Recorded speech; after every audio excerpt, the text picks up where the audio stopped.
Okay. Yeah. So, as I was saying, today I want to talk a little bit about one of the trickier aspects of the operational semantics and logical form. The thing that conceptually has been the most subtle, and something that I think we still don't yet understand. This is the notion of collection. So in just a minute, I'm going to go turn on some screen share and just redo the common example that I use to motivate the whole program. I mean, there's a lot more motivation than this, but when I'm talking to people, I use this example because you can do it in 5 minutes. So I've done it here many times, but the importance of seeing how the pieces lay out, that's the part that I want to look at. And I've recently discovered a variation. So there's a particular monoid called the Chinese monoid, which has some relations which give it a normal form. So every word in the monoid has a normal form, and so you can craft a complete rewrite system, which given a word will put the word into normal form. So that gives you some rewrite rules. So normally the thing about the monoid example is it doesn't have any rewrite rules, and so it's hard to see the third chunk or grouping of logical formulae. I won't go into that today, but I'm going to start redoing the examples in terms of that one, and I think it's worthwhile because then you can see in something as simple as a monoid the rewrite rules as well, and so you don't have to move on to complicated things like the lambda calculus or the row calculus to see and have to worry about the binders in action. But I need to switch devices, so hang on 1 second. In the normal monoid, we don't have ordering of elements, right? And this is the difference. There's some equations that hold in the Chinese monoid, and that will give you an ordering. But it's if you think about it in terms of generators and relations, you get there's some equations that hold, some extra equations, and those equations give you a normal form, and then there's a complete rewrite system that will put every word into normal form. But that's really not what I want to talk about today. Let me just see if we're, it says we're not recording, so I'll start recording again. So it didn't let me become the host when I rejoined. So I made, let's see, who is the host? Ian's host right now. Ian, oh yeah, we are still recording, never mind. Okay, we're good. Okay. Okay, so I will now do a screen share. Okay. So let me grab all this and bring it up so you guys can make it out. So hopefully that's big enough. Yes. Is that visible? Yes. Okay. All right. So in general, and I've shown this example a lot of times, more times than I can count. So we're going to treat the specification of monoids as generating expressions. So you can think of them as generating syntax trees. So we're treating this this thing as a grammar, right? So and this grammar is a grammar on n generators, G1 through Gn. So it's a finitely generated monoid. And we say that a monoid expression, which we're ranging over by m and n, is either the identity or one of the generators or a multiplication, right? So that's your syntax tree. We're going to impose these equations. So whenever you multiply by the identity on either side, you get back the original expression, and we erase the ordering on the parenthesization of multiplication, right? So that's what associativity does. Okay. And then now if we just think of L of M as the set of all expressions generated by this grammar, not modulo the equations, just the freely generated expressions generated by this grammar, then true is going to denote the entire set. So basically true imposes no constraints on the expressions. And then tilde E, so if E is some formula, then tilde E is the complement of the meaning of that formula. So I'm using the square braces to denote the meaning or the extent or semantics of the formula. So true is the formula, bracket true is going to give you the set of expressions. In general, if E is a formula, then bracket E is going to give you the set of expressions or witnesses for that expression. So then the semantics of the negation of a formula is the complement of the semantics of the formula in that original set L of M. And then the semantics of the conjunction of two formulas is the intersection of the semantics of each formula. So all of this stuff here is because we've chosen to interpret our formulae in set. And now down here, we've got the stuff that arises from the structure of the expressions, right? So we recognize when an expression is an identity, we recognize when an expression is a generator, and we recognize when an expression is a multiplication. And just with that alone, those three capabilities, we can pick out the primes. Now, if I included the rewrite system for the Chinese monoid, so this is a specific monoid which has additional relations apart from the identity and associativity relations, then we would have some modal formulae which say that after a particular one thing followed by another will give you the possibility of evolving to yet a third thing.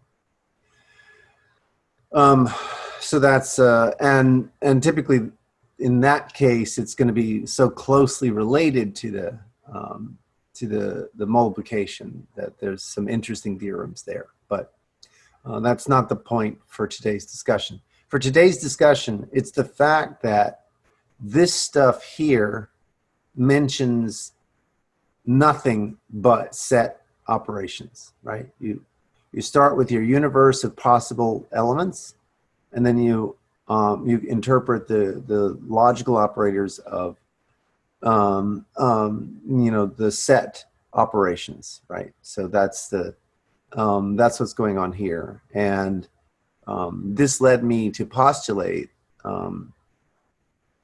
that we could have a variety of collections here.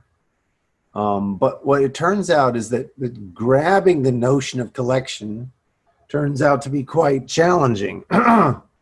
If we try to impose the notion of a distributive law to between the collection and the term formation, then that forces the notion of collection to be set-like, very, very set-like.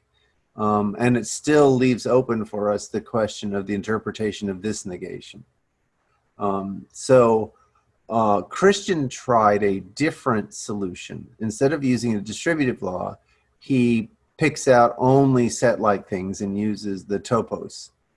And so he builds this a PreSheaf kind of gadget. So set to the theory op. So if here's our theory, then this is a Levere theory, and we can associate to it a particular category, and we can take the opposite of that category, and then we can consider functors from set into that category.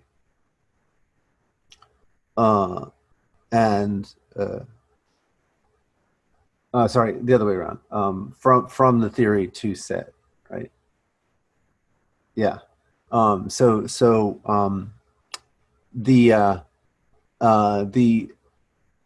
set to the theory op, which is going to be functors from the opposite category of the theory into set. So then this chunk of the logic arises because set is a topos. So it's the category of set in relations. And so that gets around some of the complexity of trying to figure out what our notion of collection is. However, I'm still very, very motivated to make sure that we are parametric in the notion of collection. And the reason is because I want to be able to make sure that we can model different logical dynamics that are associated with the what the collection is. And in particular, when our collection is a repository like GitHub or the blockchain, that will have in and of itself its own dynamics. So you can update GitHub. So you can add source code and you can remove source code. And you'll notice that with set, we don't have that capability, right? Sets are sort of static. You can talk about functions from one set to another. But in that case, all the dynamics are not in the sets, but in the functions. So you'd have to move up one level and interpret in terms of functions. And that's perfectly possible. It's perfectly doable, but I'd rather be a little bit more abstract and just, allow my collection to have dynamics. And one of the collections that does take into account resources is the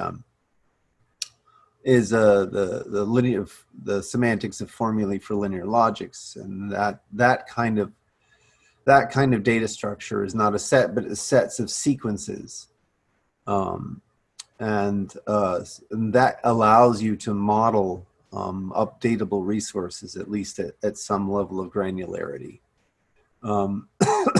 which was why there was so much excitement about linear logic in the first place. So it turns out that the models of formulae of linear logic will be quantiles, and there's a representation theorem of these algebraic gadgets called quantiles into the power set of some set star, where star is this set of all sequences or collection of all sequences. And so you get, that you can get the semantics of linear logic formulae in terms of such a representation, along with some additional equations for that handle the involuted negation, but I won't go down that path right now. The main point is we want to be able to provide that kind of target for our collections so that we can model updatable collections.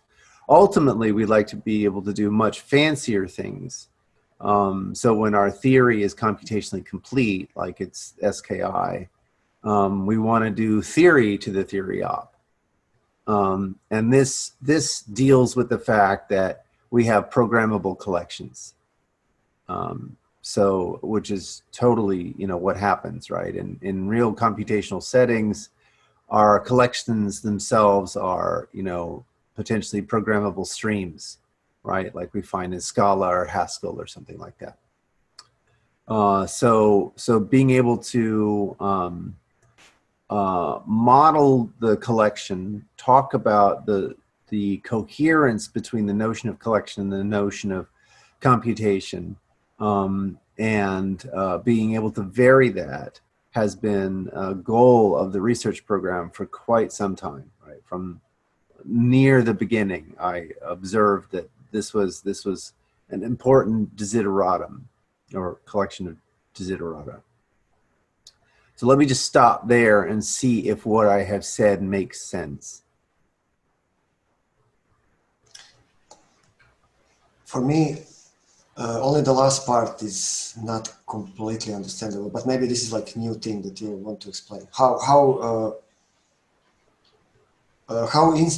Just by having some collection structure, how can we have some this dynamic thing? Yeah.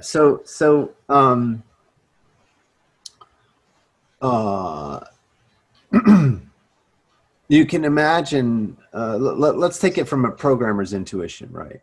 You can imagine that when I have a set like gadget, so I've got some kind of collection that's sort of like sets, except that it's lazy.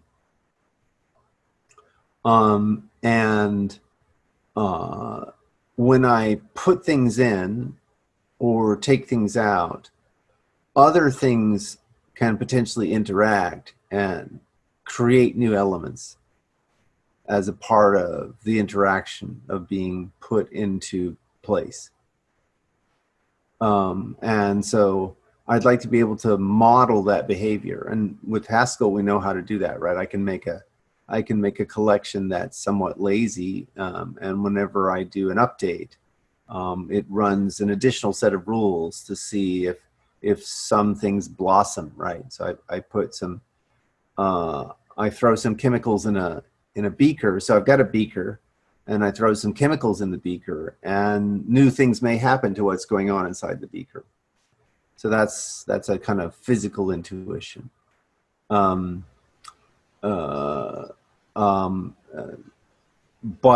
just simply the act of being able to pour, I want to be able to nicely represent being able to pour chemicals into beakers, and that some of these assays, these experiments where I pour chemicals, can be destructive in the sense that they use up the supply, right? So if I have a certain supply of sodium, and I pour that supply into a beaker that contains chlorine, then I'll get salt at the end, but I used up my sodium, right? So my sodium supply is gone. It was bound into the NaCl that was created as a result of mixing the sodium with the chlorine, right? So that ability to model, oh, well, it cost me the sodium in order to make the salt, right? Or it cost me both sodium and chlorine in order to make the salt. That needs to be reflected in my notion of collection. Does that make sense? Yes. So are you saying that this implies some kind of you said we are doing some additional we have some additional logic that we are applying when we are just modifying the structure. Yes. So what I'm struggling to understand, why is this different when on just having some functions to do this, and combining these functions and say, oh yeah, if you are using this collection, this structure, there is some additional functions that you can apply. It's very strange.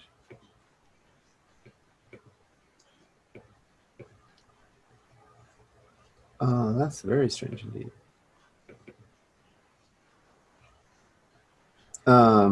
So in general, sets and, wow, that is really weird. What is going on? Oh, I see what happened. Okay, all right, sorry. So let me take that, duplicate that. All right. So in general, when you have sets and functions, that's Turing complete. So you can model anything you want that way. The question is whether or not that's expressive. So what you'll find is that there's lots and lots of stuff. Oh, I see. This is all part of one thing. Let me just grab this so I can edit it easily. Okay. What you'll find is that you want to be able to structure this because there's lots of structure that's repeating. So if the only structure you've got is sets and functions, you can do it, but you're missing a bunch of extra structure. So what is some of the extra structure? So the extra structure, or one way to do some of that extra structure lives here. So I'm going to get rid of, let me try to do it here. So we'll have not only true, but we'll also have one. And so let me just start with the formulae. And I'm not interested in giving a semantics for linear logic here. That there's lots and lots of them. We'll also have a negation. It's not going to be complement. It's something else. Normally, it's not denoted by a tilde. It's denoted another way. But we're going to have 4 operations. It's normally denoted by perpendicular, so e to the perp. But we're going to have 4 of these. And these 4 operations will help us represent the use of resources. So let me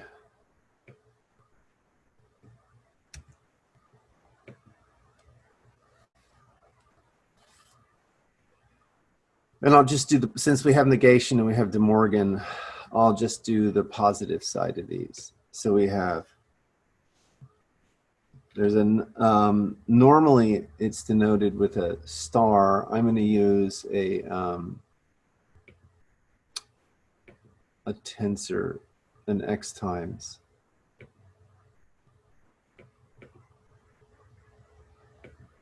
Okay. And then if you negate this one, you'll get another operation. And if you negate this one, you'll get another operation. So it's 4 total binary operations. But since we have a De Morgan-like equation over this, we only have to write down the negation and 2 of the operations. And we also have 4 constants. We have true, false, 1, and 0. And this gives us classical linear logic. It generates classical linear logic. And one of the interesting pieces is how we interpret this. So this one you can interpret as the thing is the 2 resources are separated. They're decomposable. So you could think of it as a beaker with something down the middle of it, right, which separates the 2 solutions. So that's one way to think about it physically. And this one you can think of, despite the fact that it looks like conjunction, it's not conjunction. It's more like menu. It's like, I'm willing to take this one or this one. So the menu contains, both tofu and tempeh on the menu. But most customers are only going to order tofu or tempeh, right? Those are your choices, right? And then the corresponding operation, the or that's associated with this, tags whether or not you want a tofu or a tempeh. So it's a disjunction, but it's the selector for this menu. Does that make sense? Yes. And then Can over, go ahead. Maybe you want to explain this right now. Well, I'm thinking, what is the difference between these two?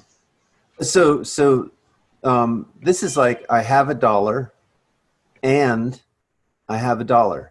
There are two separate dollars, right? So logical conjunction in this setting, one of the things that you can tell from this is that, you know, E1 and E1 is E1, the meaning of E1 intersected with the meaning of E1, which is just E1, yeah? So if I have $1 and I have $1, then I just have $1. But that doesn't model the resources of dollars. It doesn't model the resources of revs, right? That's clear. Yes. Okay, so I have $1 and I have $1. This meaning is I have $2. I see. Yes. Yes. So that's very different than this. I could order tofu or I could order tempeh, and then the customer is going to tag which order they want. And over here, we represent the entangling of two resources. So here, in order to establish this, I have to have been given the resources E1 and the resources E2. The negation of this is a connection between the two resources. They're entangled in some way. So that, and in linear logic, that operator is called the par. I don't want to get it confused with the par operator that you find in the row calculus, for example. But this logic corresponds to a container that is like sets of sequences. And that sort of thing is that kind of algebraic structure is called a quantile. Right? So that data structure is called a quantile. And so the goal is to be able to do this.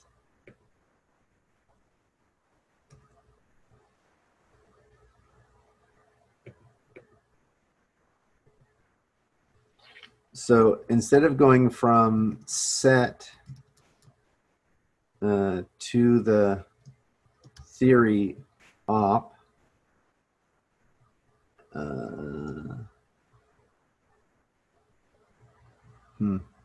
this is going to be interesting.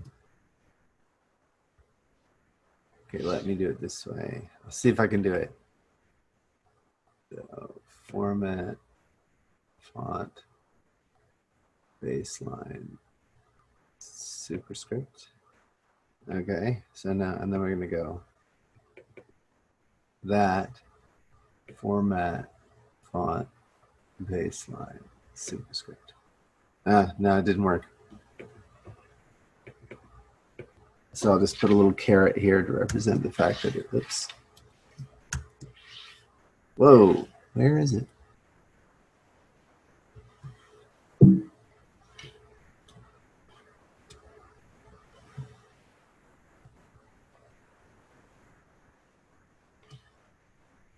Sorry.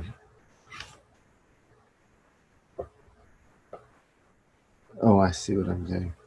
There we go. Okay. There. Okay. All right. So that is what's called a PreSheaf construction. And so we can get this one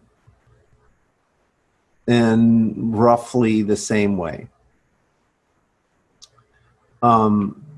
And so what I have been looking at with Mike to preserve, so the PreSheaf construction gives you the categorical version of this naive semantics.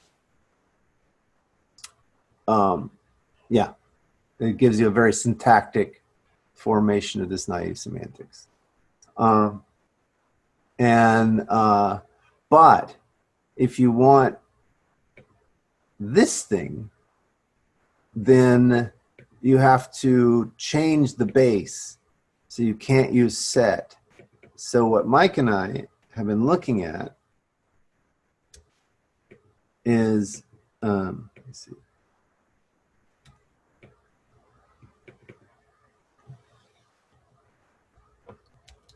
That.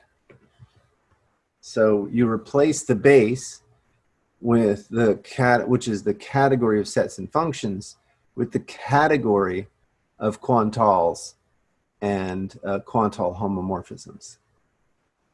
Now, what makes this interesting and a little bit subtle is that you could, instead of picking quant, you could pick out a particular Q which lives inside there, and that's because quantiles themselves are categories. And so, you know, we've been looking at the relationship between these two, which is part of what makes this, you know, this work go a little bit slower. Is you know, do I want something this small or do I want something this big? And when we have something this big, then we want to ask whether or not, because you need all of these operations to be available here, and that would insist that there's something called the microcosm principle, in the sense that this structure looks like one of these, right? And so those are some of the things that we're exploring to see if we can sort of naturally generalize this thing to give us these operations. Does that make sense? You following along? Oh, yes. Yes, makes sense. Cool, awesome. So that's really what the research direction is. I mean, there's a lot more to it, but just at this level of discussion, I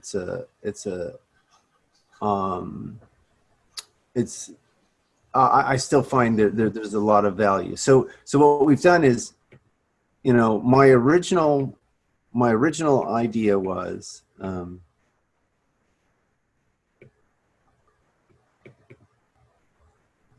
we have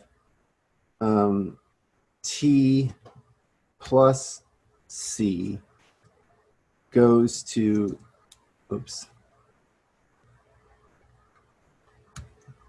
goes to C of T, right? And you can get that because if you have a distributive law, this is the set of all words in T's and C's. So you can always, with the multiplication, you can always collapse two C's to one C. You can always collapse two T's to one T, right? So this thing is all T's and C's. You know, all words over T and C. And because this is a monad, you have a multiplication which goes from C squared to C. And this is a monad, so you have a multiplication which goes from T squared to T, right? And whenever you have C's and T's in this order, you don't have to do anything. But when you have a T of a C, you have a problem. You need to get from a C to a T, from a TC to a CT. But a distributive law gives you exactly that. And so the shape of the proof is quite nice, right? We're getting, the distributive law is exactly what you need in order to convert all of these to these. So that was my thinking up through, you know, like 2018 or so. But the problem is, around 2018, we discovered that the noco theorems show that you don't have distributed laws unless these things are very, very set-like, which is okay, but it kind of makes this not so good.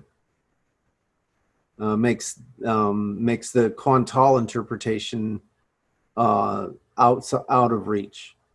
But we know that that's got to be the case. We know that we've got to be able to provide that somehow. So Christian came along and suggested, well, at least for the set-like things, we can get it another way, which is this construction here. So instead of having the distributive law, we do this construction. And that has the nice property that it gives us this style of negation because it's hidden inside set as a topos. But what we want to do is to be able to take this style of negation, which is not like complement, and so the way to do that, or at least the proposed way to do that, is to replace the base with something where these operations are interpretable. And so that's kind of the history of the development of this stuff. And yeah, anyway, I just thought it was, oh, I see what's going on. I think that this to me is like really, really the cat's meow. It's what, it's really at the heart of why we're interested. Oh, that's why we're interested in using category theory, is because category theory helps us go from, whoops. Sorry, I'm just mucking about with this while I'm talking. There we go. Category theory allows us, gives us some guidance on how to go from something naive like this, which obviously has power, to something much more general, right? Where, and so far, what we've struggled with is how to listen to the guidance of category theory so that we can get this for our collection. And ultimately, as I said, I don't just want, these well-known collections here. I really want to be able to do, oh, I see what's going on. Yeah. Another one of these. Almost there.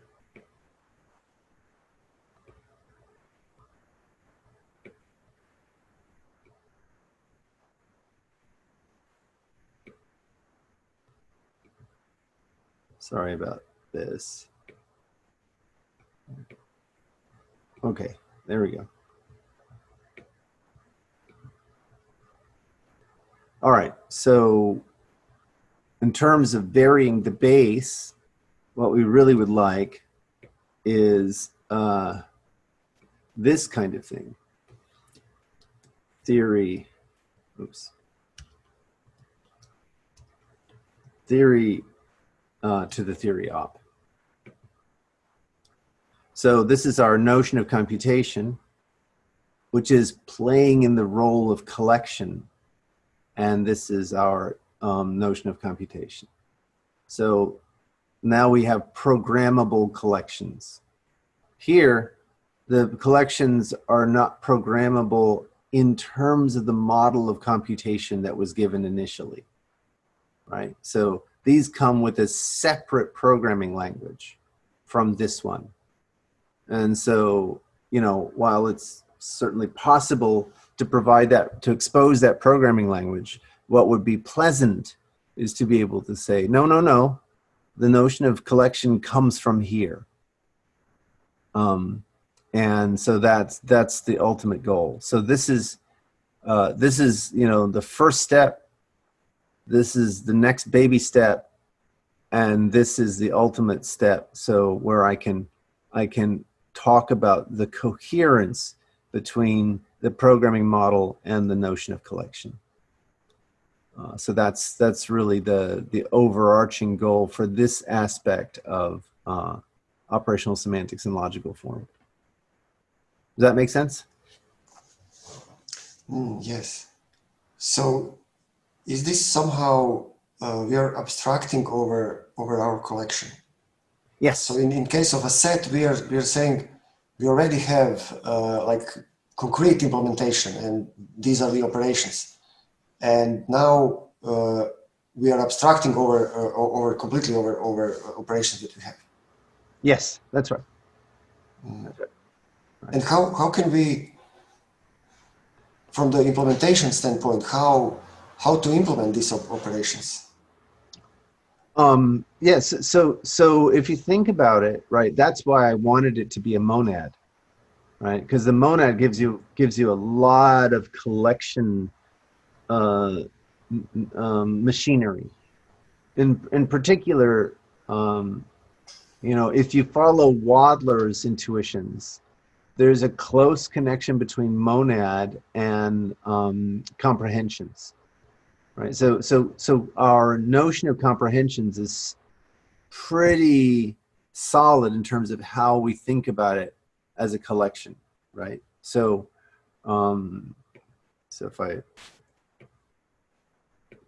so there's two ways, common ways to write. So I've got some thing T, you know, such that I've got some other things, say T1 coming from some source S1 through Tn coming from some source Sn that meet some conditions, say C 1 through Cm. Okay, that's one way to write it, and we understand quite well what this means, right? I mean, in terms of set semantics. There we go.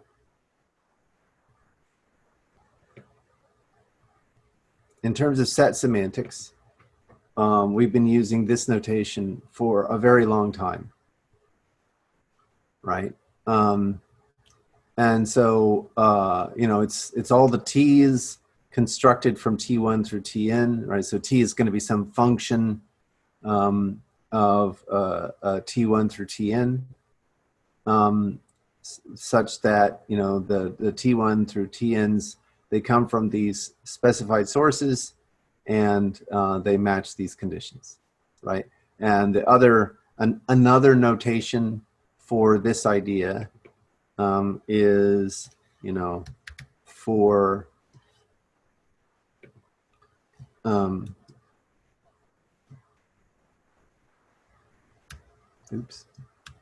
for T1 from S1, T n from Sn, C1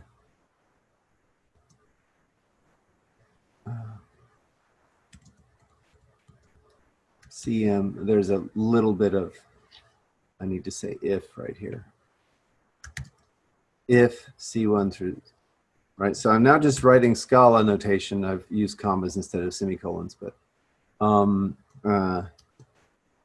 then what we do is we yield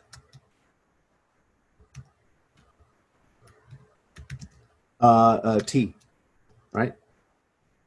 This is just Scala notation for that same idea, right? And then same here. Let me see. Select T1 from S1, yada, yada, yada.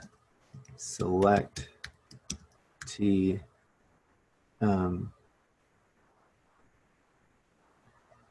in from, you get my point. I'm not going to type this all out, but you get my point. Is that I can that all of these ideas are natural generalizations of collections that have a perfectly valid interpretation for monads. When C is a monad, then I can treat this in this way, right? And so that's a fallout of the so you know, what that's suggesting is that we want to mediate between, you know, this view and say this view or this view by putting an interpretation of some collection monad on top of this thing. Does that make sense? Yes. Yes. So that's really the idea. Actually, that's useful. That helps me think about some other things as well. So that gives you this nice, you know, parametrically polymorphic interpretation of your collection operations. That's the thought. So, and then programmers can just put in, you know, whatever the semantics they want there. But you know how to structure those semantics, right? You have to have a you have to satisfy the monad laws, and then you're up and going. So, all right. Well, I really appreciate your attention on this. It's always useful to me to explain what it is we're thinking about and why, you know, why we've gone down the rabbit holes that we've gone down, right? So the distributive law is very promising because we get the semantics that we wanted, right? This is exactly what we wanted, but the problem is it doesn't, you know, it doesn't handle negation as well as we'd like, and it doesn't handle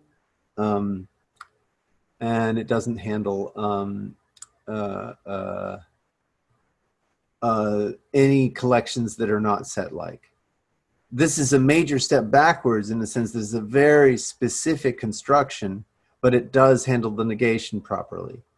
And then, you know, we're looking at, can I vary the base so that at least I get these other interpretations? And if so, then maybe I can